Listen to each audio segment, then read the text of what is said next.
You're listening to the Kick Your Boots Up podcast, where we swap stories of the West. Whether you're just waking up or getting in for the day, come on in and kick your boots up. Hi, everybody, and thanks for joining us on the Kick Your Boots Up podcast. This week's episode is legendary. Let's just leave it at that. He's been known as the National High School Rodeo Man of the Year in 2009. He was the Women's Professional Rodeo Association's Person of the Year in 2014. The Resist All Man of the Year in 2017. Probably his biggest and most favorite title is the father of 8 children and a husband to his wife, Allison, an avid team roper, and he has more than 25 years experience in the Western industry, none other than the Executive Vice President and Chief Executive Officer of the American Quarter Horse Association, Mr. Karl Stressman. Karl, thank you for being here today. It is my pleasure, I can tell you that. Yes. And, your friendship and partnership with Justin goes far beyond the rodeo arena, and we'll talk through that a little bit later. But before we do on this episode, I want everyone out there to get a chance to know you a little bit better. So tell us about how you grew up and where you grew up and what life was like for you starting out as a young lad, as a cowboy. You know what? I grew up in Tucson, Arizona, and I was lucky enough, fortunate enough to be able to, start riding horses early in my childhood. My dad was actually a Methodist preacher, so we kind of lived at the edge of town, and Tucson, Arizona area has a lot of washes and opportunities to ride. So we didn't have our own horses when I was real little, but we found a place that would let us come and ride them and exercise them. So Tucson was a great place when I was a young man because it was small and it was, you could be out of town in a very short order in Tucson. So it was a great opportunity to grow up in a Leave It to Beaver type family. And everybody won't understand that because of the age on that television show. But the facts are, I did grow up in a family that was pretty darn cool, and I feel blessed and fortunate that I had an opportunity to grow up in that kind of a family. So everybody didn't have that opportunity, so I'm very thankful that was the case. But I grew up there in Tucson and went to high school there. Obviously, went to the University of Arizona, and then I left there, when I was a young man and my early 20s, and moved to Phoenix, and I just was trying to find my way. And fortunately for me, I stumbled into a company that was selling saddles, and so it seemed to fit my lifestyle. And I had the opportunity to, I've spent the last 73 years on this earth just hanging out, and I got to wear a hat every day and represent something that I have absolutely a great passion for, and that's the Western industry and the people that are in it, and what it means to our country, what it means to people, what it means to children. I'm a pretty lucky guy, I can tell you that.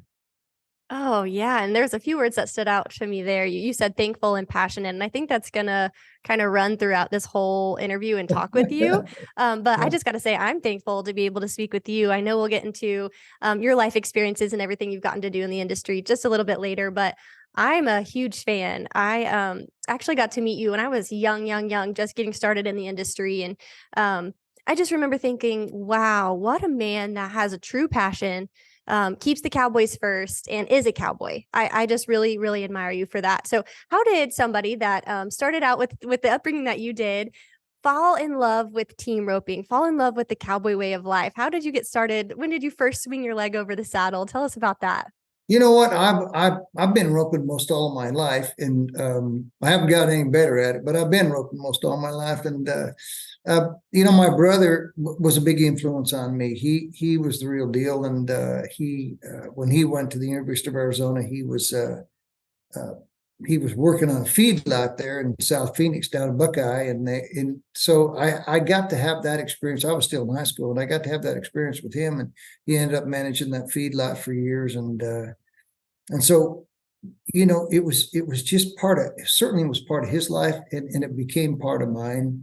And I would go down there and work on the weekends once in a while when the Cowboys got too drunk to show up at the feedlot. My brother would call me and say, "Hey, can you come down here and ride pens with me?" And I got a chance to do that.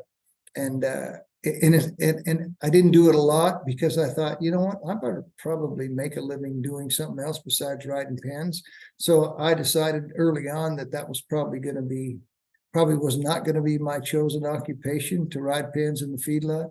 But involved in all of that, it almost transitions for you into, particularly then, into the team roping world, and to be able to set a good horse and have fun and go rope and be competitive in the world. And Denny Gentry brought the number system in place, so we didn't all have to rope against the big dogs, and so that was a huge part of when I was a little younger. And then there's family and starting families and doing all those kind of things that you do in your 30s. And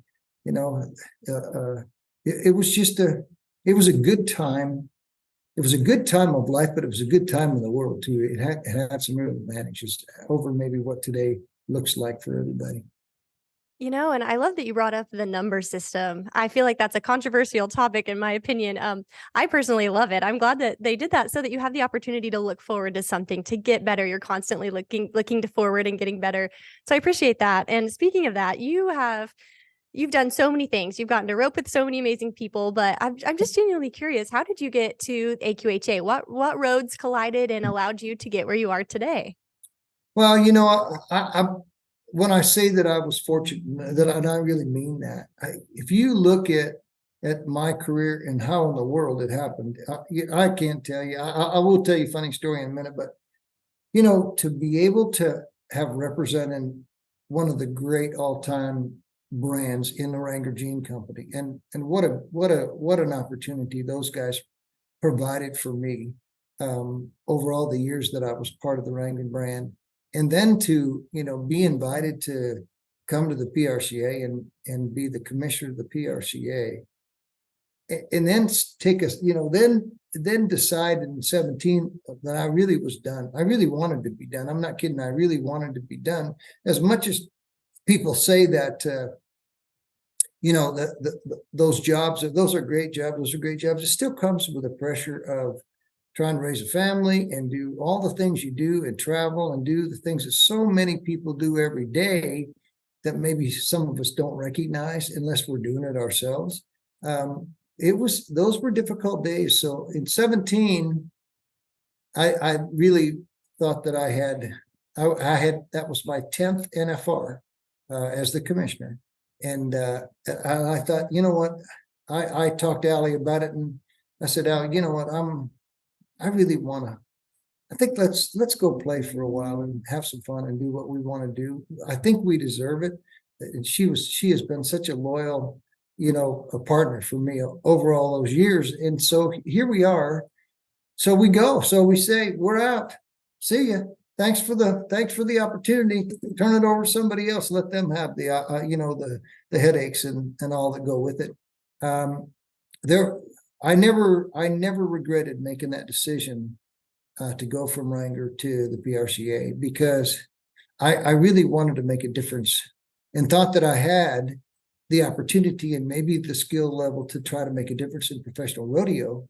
Wrangler believe me, Wrangler was wonderful, and they were so good to me. It was just almost ridiculous how good they were to me. But then to have the opportunity to become the commissioner of the Professional Rodeo Cowboys Association, I got to tell you, my kids, and between Allie and I, we have 8 of them, and I have 11 and a half grandchildren, because my youngest daughter just announced the other day that she's pregnant with her second baby. So we're gonna be grandparents to 12 here in just a few months. But to have the opportunity to do that, and within that Wrangler, within that PRCA system, one of my kids said to me, Dad, how did you ever get to be the commissioner of the PRCA?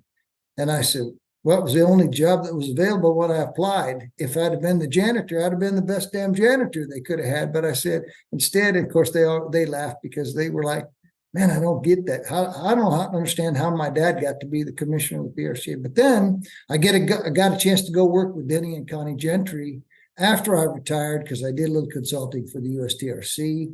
And that was great, because I got to learn some things certainly from them. And they are dear friends of mine, but they have been unbelievably successful in the team roping industry. They're both really good people that want to create an opportunity. And then I went to the Miss Rodeo America, by the way, the Miss Rodeo America pageant in Las Vegas, where I judged there about, well, I don't know if I'm going to get this one correct or not, maybe 2021. I'm going to guess not long ago. 2021, Yeah. a couple years ago. Yeah. When I was retired and I was roping about 3 days a week and playing off the other three and then taking Sundays off and having fun. And I thought I was enjoying life. And a guy by the name of Jim Hunt, who is on our executive committee here at the AQHA, rancher out of South Dakota, he and I had known each other, but obviously we're not friends because we didn't hang out at all. He asked me during that judge in Miss Rodeo America, what would you think about coming to work for the AQHA, Karl? I'm like, what are you talking about? I'm not going to work for anybody. I don't know. Thanks for the offer, but I don't want a job. I'm done. I did my deal, and I don't need it. I don't need the job. I certainly don't need the fame and fortune. I want to enjoy my life really with my kids and my grandkids, and so anyway, one thing led to another, and I was like, oh man. So I talked it over with Allie, I'm like, oh, I don't want to be the guy that doesn't do the job. I want to be the guy that still has enough gas left in the tank to fire and run every single day as hard as I can run. If I don't have that, I'm not going to do anything. It's unfair to the people that you don't have self-evaluation of who you are and what you got left. And so at 71 years old, I said, okay, I'll come. And because how cool so when you look at the brands that I got the chance to identify with, I got a chance to identify with the greatest jean company in the Western industry, absolutely the greatest association as far as professional rodeo goes, the team roping world, which started with the number system on the U.S., and then to end up my career. And I promise I'm going to retire after this gig. I really don't anybody call me because I'm not coming back to work. To be able to do that with the American Quarter Horse Association, the largest breed association in the world. I mean, are you kidding me? Who in the world has that kind of luck? Well, yeah, I guess you're looking at them because I feel pretty darn lucky to be able to have represented those great brands. Oh, yes. Legendary brands. And I'm so glad that you mentioned that because, yes, these are brands that obviously have been around forever, very similar to Justin, which is probably why the partnership between the AQHA and Justin meshes so well, because we're all running forward towards the same goals of preserving the heritage, preserving the industry. And I can't help but think that you're the perfect example for that, because having 8 kids, there was opportunities for high school rodeo, junior high rodeo, college rodeo, all the things. Tell us a little bit about briefly what it was like with the 8 kids and taking them here and doing this and helping them qualify here. And what was all that like? You have just got to be so involved in any of your children's life. It doesn't go anywhere else. Here was the biggest issue with mine though, is that not many of them, they could all ride and do whatever they need to do, but not too many of them competed. And the reason they didn't was because I was on the road all the time making a living, but I didn't have the time. They could have gone anywhere they wanted to. You want to go to Joe Beaver's house and learn how to rope calves? You could have gone in 5 seconds. All you had to do was call. If you want to go rope with Trevor Brazil, all you had to do was call me. Because of the involvement, we had relationships with everybody, all the great people out there, but it just didn't work that way very well. So my kids really are not. Now they grew up around rodeos, but not too many of them really rodeo. Now again, my girls can ride, and some of them cut, and some of them, so it wasn't exactly the way I had planned it. If I was planted somewhere and had a job that I had at 8 to 5, and the horses were ready and saddled and in the trailer, when you get home, it's a little easier. But when you fly in at 6 in the morning and try to get to, not only that, but then stack on top of that, the athletics of playing whatever, they all played different sports. And so it was it was a commitment, I can assure you, to try to get to enough of the activities that they had to try to get it done. But I made it work pretty good, I can tell you that, because Yeah. I wasn't opposed to getting up at 4 a.m. and trying to fly home somewhere to see my kids perform. Yeah.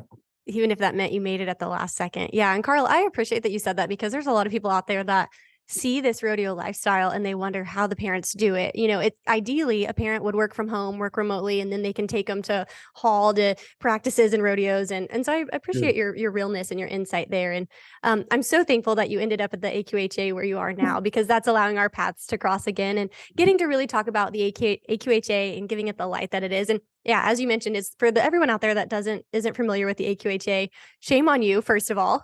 Second of all, to tell you a little bit more about it, it's located in Amarillo, Texas, and it's the world's largest equine breed registry. And there's, oh my goodness, all kinds of different shows all across the world. You can qualify for the world.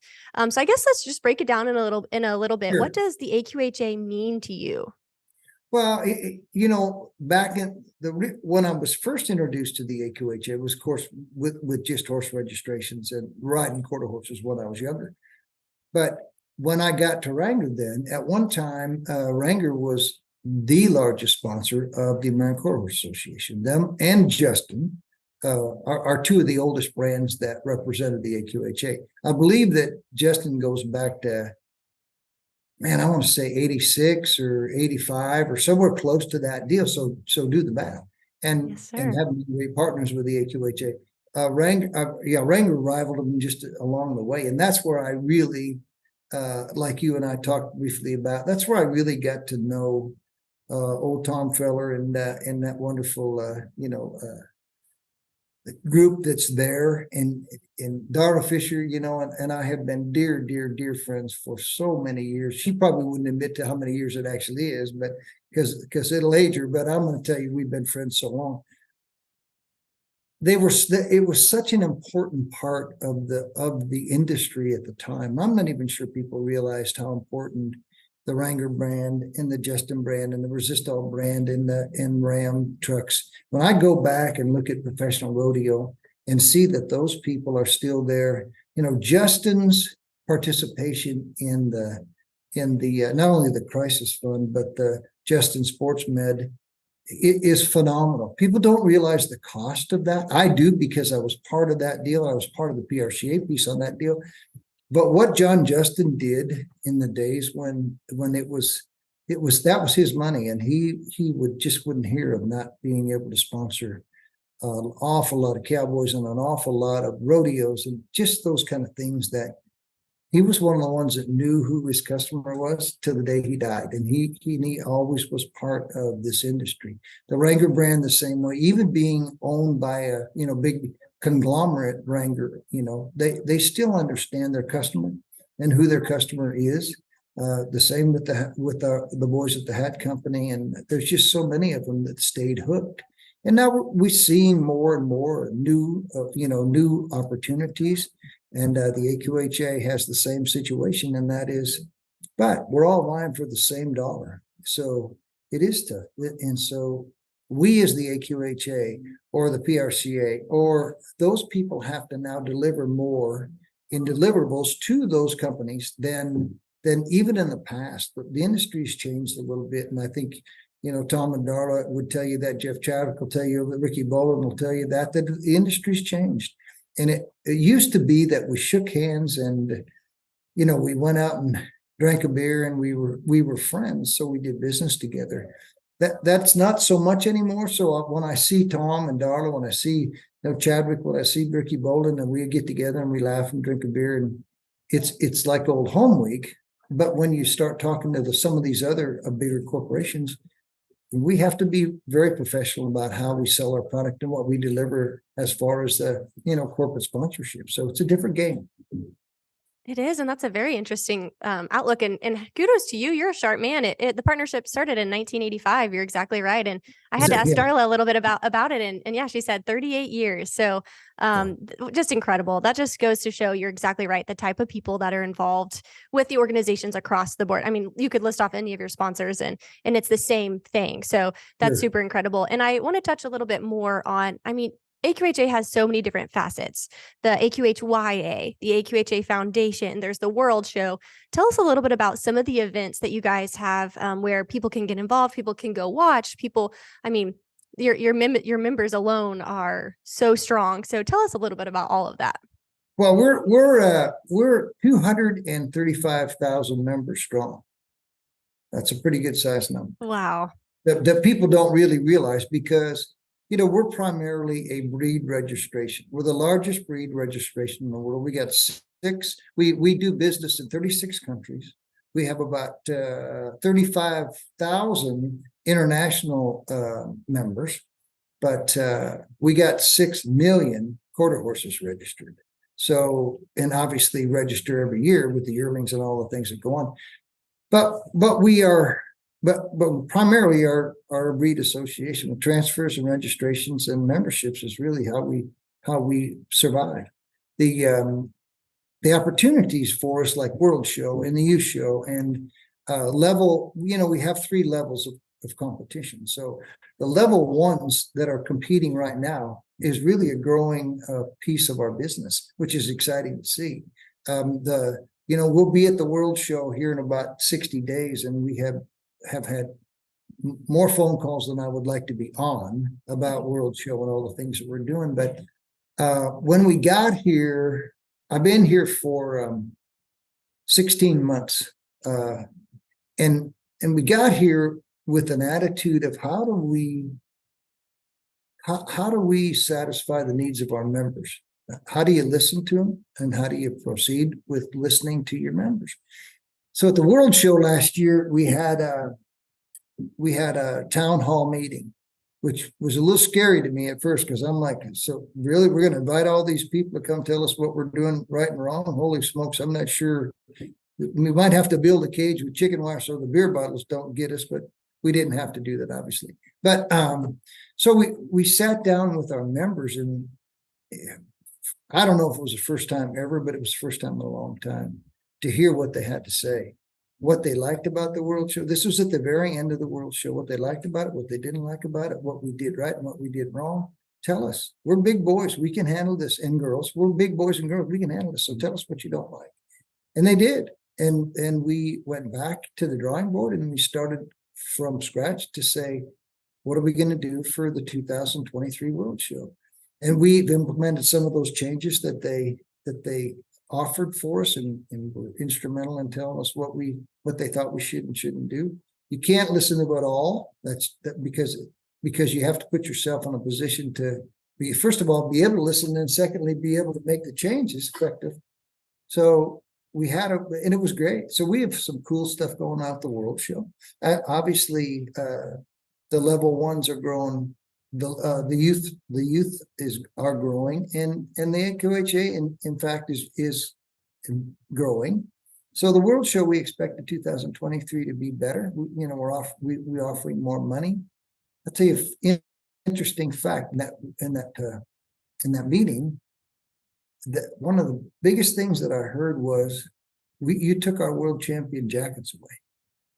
Because at one time they did. It was a few years back that they said, okay, we're trying to redesign, and most of us weren't here, so it wasn't anything. I'm not blaming anybody for it, but it was a fact. So guess what?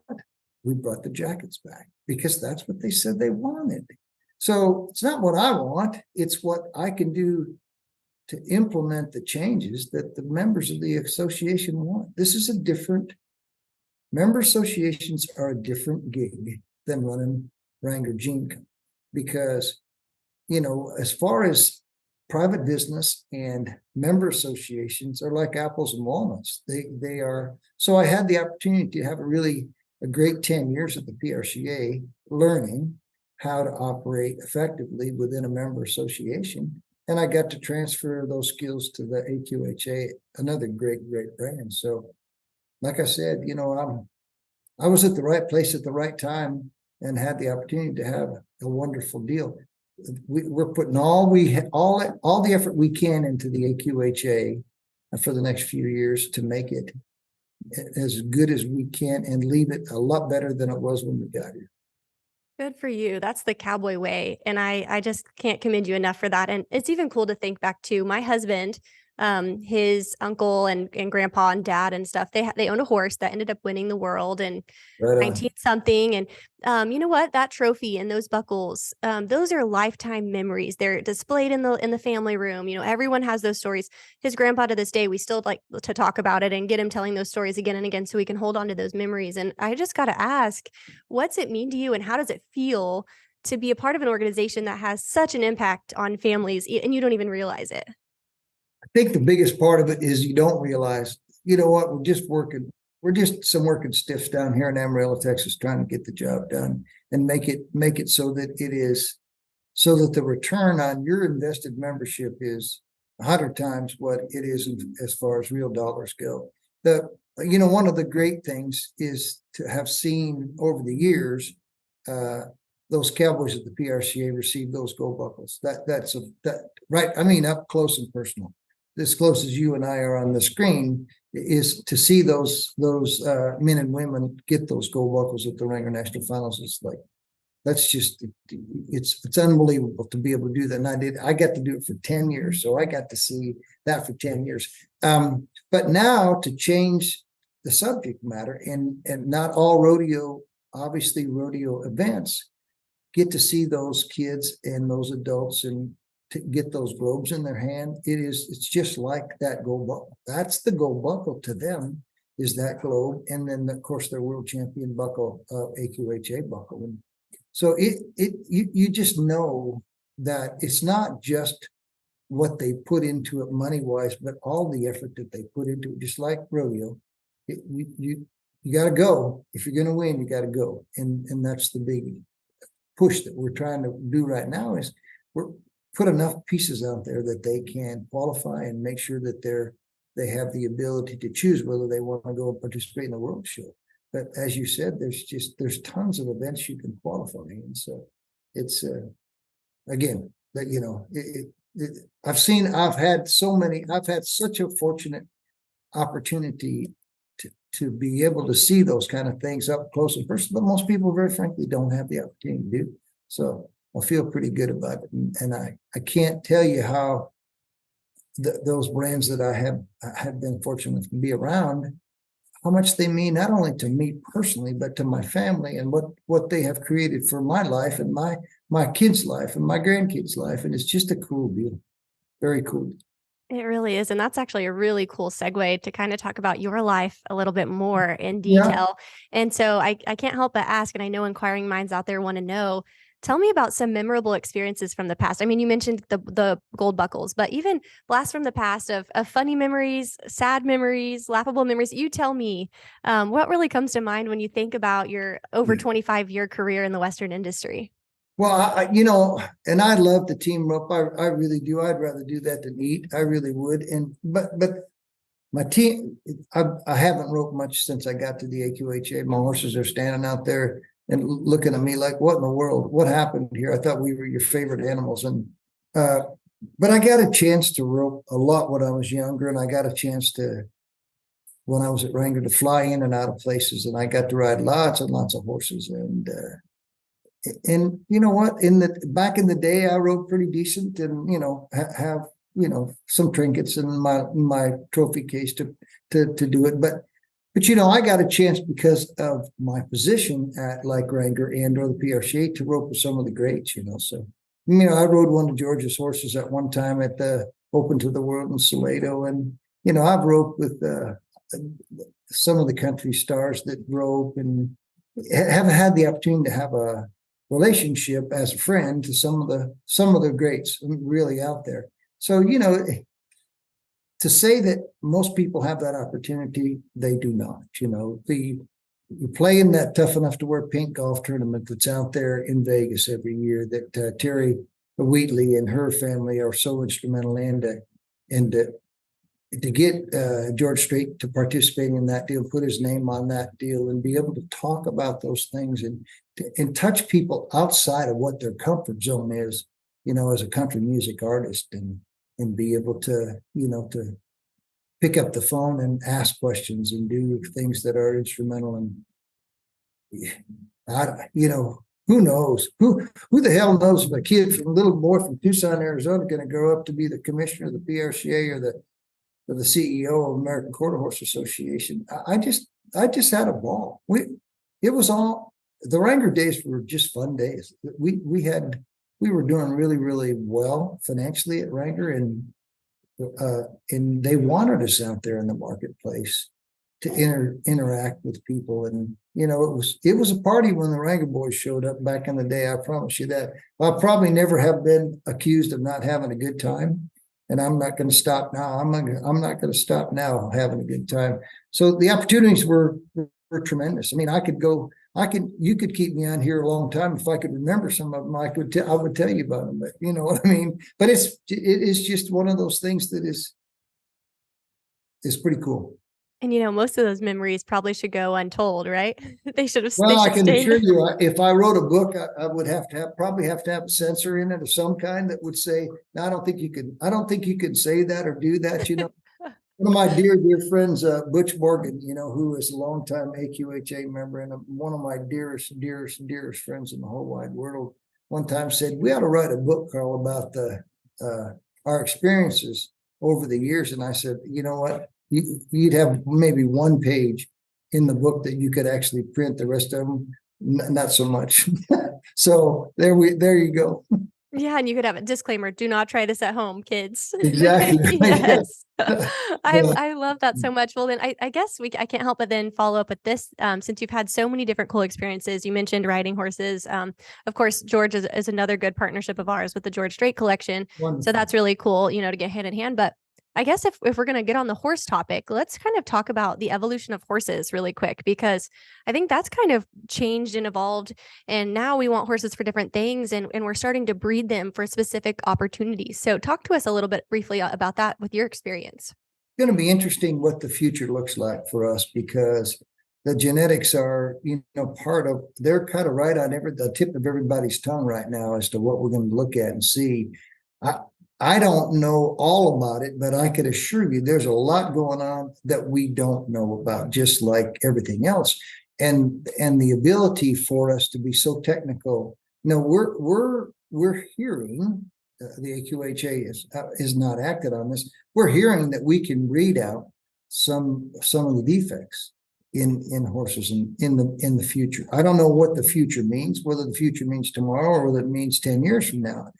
But there are people that are working really diligently on looking at horses and taking out the pieces that aren't so good in the breeds themselves. And you're like, wow, that seems like something. And you won't remember this because of being young. That seems like something that was from outer space when I was a young man. That people would talk about some of those things, like, okay, well, we could breed out, if this horse has got bad hocks, we can breed those out of there. What? There's just no way. It's almost, supernatural to be able to do that. And I think the jury's probably still out on people that are saying, okay, wait a minute, how is this going to work? But knowing that the intelligent level has gotten so strong that there's some interesting things in the future of the horse, well, of any industry, but the one we care about the most, obviously, is the horse industry.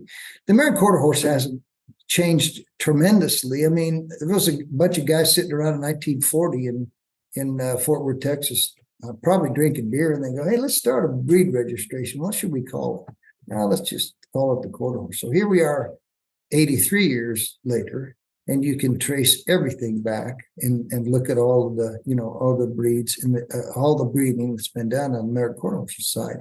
And very frankly, the horses have changed even in the looks, and we have refined some of them for certain disciplines, but by and large, they're not too much different than they were 75 years ago. But I think there's probably the opportunity soon to maybe start seeing some things that may or may not be recognized in terms of looking at it visually, but maybe we're changing the insides a little bit. So it'll be interesting to see, and I think it's worth everybody that's a horse person, which I don't know anybody that's not, to keep in mind that is happening, and those results probably will be released sometime not far future. So I can't help but be thankful for the progression that's been made. I know I personally, my sister and I have a horse that was impressive bred, and I really do believe that we would have gotten a good, maybe even 10 years out of her, even longer, if she wouldn't have had the issues that she did with her stifles and her hocks. And so that's a really good topic to be watching for sure. And another thing that's kind of newer and more controversy that we don't actually have to get into is cloning. And I can only imagine what it was like if you're saying, just breeding out certain genes and genetic dysfunctions. But cloning now is starting to become a bigger thing. And that seems like another foreign language, but we're almost out of time with you. So I want to utilize the most time that we can. And I can't help but wonder, you've been able to manage so many teams and been a part of successful teams. So what is it like managing people and overseeing their day to day and being the one that at the end of the day, everyone looks to you for a motivational pep talk or what do we do next situation? So what's that like? I think I probably have my own management style. I think I'm a good listener. I don't think I'm not always the smartest one in the room, but if I'm not the smartest one in the room, most of the time I probably shouldn't be in the room when it comes to how you define. I am not a micromanager, and you can talk to anybody that's worked with me. I am not a micromanager. I don't believe in it. I believe that people get hired for their skill level. I believe it's management's opportunity to look and see where the skill level fits the best in an organization. And then I think you kick them out there and tell them, get after it. What's the worst that can happen? The worst that can happen is you make a mistake. If I had to pay for all the mistakes I've made in 73 years, I'd probably still be in jail. It is part of it. I think you show courtesy to people every day. I think when you need to be strong, you're strong because it demands it. When you don't need to be the one that has all the things to say, then you can probably learn something if you just shut up for a little while and listen. I do believe that. When we got here at the culture of the AQHA, it was one of the biggest initiatives that I asked the staff here. Tell me, we took the senior staff into the first meeting and said, tell me, I want you to come back next week with 2 initiatives. One that is related to your individual department, IT, member experience, and one related to the building with everybody inclusive in it. And then this group will decide what the most important initiatives are. And we will go at those initiatives and complete them before we take out another. Because so many times you get bogged down with all of it, and nobody can do that. So we did that. And one of the biggest things they talked about was the culture of the building. The culture of the building. Every day at 8 o'clock, everybody's expected to be in the building. Every day at 5 o'clock, they're expected to go home. And so we got them captured more time than they spend with their own families in lots of ways. So if we can't make this an enjoyable experience, we won't have good employees that will continue to stay with us. We had a employee assembly about maybe a week or so ago. So we got 200 plus employees in this building, and we had an assembly, and I said, okay, so everybody stand up. So everybody stood up. I said, okay, if you have worked less than 5 years at the AQHA, sit down. So obviously some people sat down. How about 10 years? They sat down. How about 15? Some sat down. How about 20? How about 25? How about 30? How about 35? At 35, there were 4 ladies still standing in that audience. 40, I knocked them all out. But at 35, there were 4 of them here.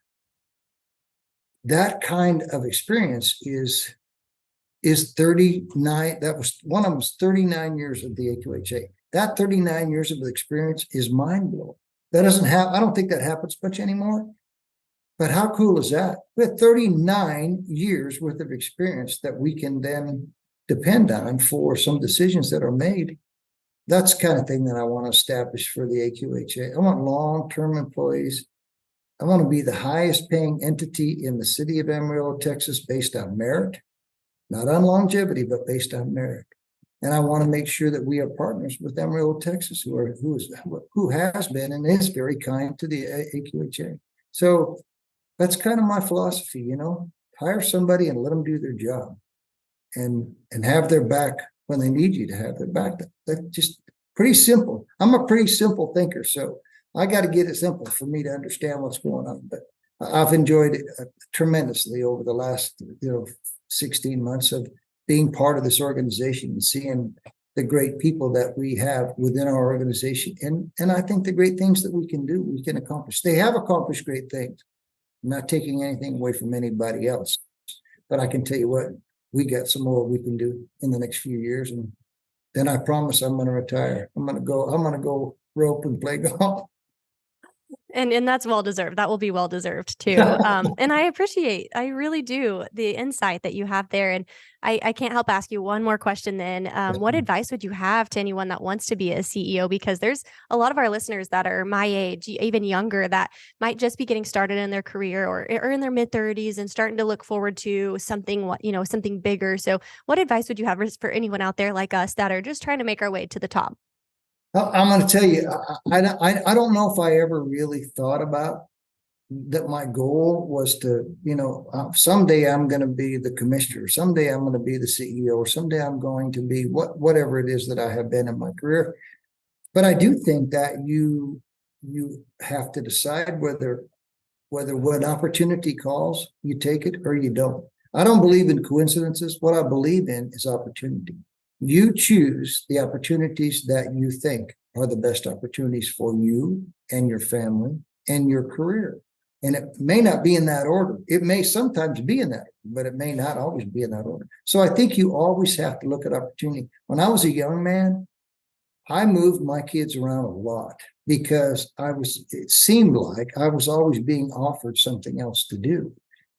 But it also took a move, and it took, uprooting my kids and going, and you know what, every one of them is a valuable adult today. And I think some of that experience was really helpful. I think some of it was hurtful at times, and you had to watch and see that you didn't do it very often. But when opportunity presents itself, I always said, all right, I'm in. If the money's good and we can do this, but you also have to know who you are and how you handle those kind of opportunities. But don't be afraid to take an opportunity, but don't stay too long at the opportunity if it's not what you think it is. So be mobile in your own mind, be mobile, and be mobile, literally be mobile. If you're staying in one place and that's where you're going to stay, then you have to accept the consequences of your actions there. So it's a balancing act, as you well know. Anybody who's doing it, anybody who's working, has a family, they know that it's a balancing act. I think you can only do the very best that you can do. That's well said. You can do the best that you can do. That's exactly right. Thank you, Karl, for your insight, your wisdom, your stories. This has been far beyond what I even expected. So I know that there's a lot of listeners out there that thought that there are a lot of good pieces to this interview. So I really, really appreciate your time, and I wish you the best. I mean, you mentioned 60 days from now, or very soon, the world show is going to be here, and it'll be cool. Yeah, I just wish you the best with all of that. That's in Oklahoma? Yeah, Oklahoma City. Yes, ma'am. Very good. Well, good luck with everything there. On behalf of Justin, we're so appreciative of the partnership, the opportunity to have the AQHA collection of boots. If you guys are listening out there and you want to kind of hear about what the AQHA is about, you can go to our website and find under our partners, under the Justin tab of our partners. Get to know more about the AQHA, get to know more about the AQHA collection at Justin, and overall, just appreciate the opportunity that we've had to get to know a little bit more of Karl's story. So thank you again for being here. It is my pleasure. Thank you so much for the opportunity. Thanks for joining us on Kick Your Boots Up. I'm your host, Taylor McAdams, and we can't wait to share the next story of the West. Until then, feel free to like, subscribe, and leave us a review. Follow us on social media at Justin Boots to keep up with our next episode. And we'll see you the next time you kick your boots up.